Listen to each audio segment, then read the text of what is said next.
اللہ کے ذات کا یقین۔ ہمیں اللہ سبحانہ تعالیٰ کا شکر ادا کرنا چاہیے کہ اس نے ہمیں ایمان کی دولت سے نوازا۔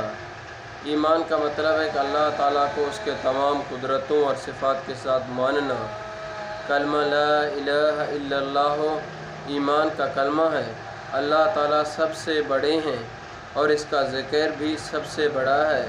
اس نے تمام زمینوں، تمام آسمانوں اور جو کچھ ان کے درمیان ہے پیدا کیا ہے۔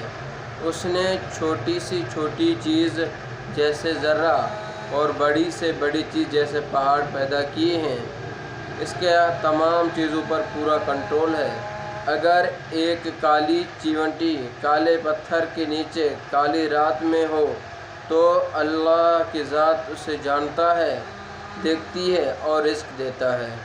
ہر چیز اس کے حکم سے کام سر انجام دے رہے ہیں، یہاں تک ایک پتا بھی اس کے مرضی کے بغیر درخت سے نہیں گرتا، یعنی ہر پتا بھی اللہ کے حکم کے بغیر درخت سے نہیں گر سکتا۔ روئے زمین پر کل کتنے درخت ہیں، ان پر کتنے پتے ہیں، سمندر میں کتنا پانی ہے، کتنے قطرے ہیں، خشکی میں کتنی ریت ہے، اس کے کتنے ذرے ہیں، کتنے پہاڑ ہیں، ان سب کتنے پتھر ہیں، ان سب کا اللہ کو علم ہے۔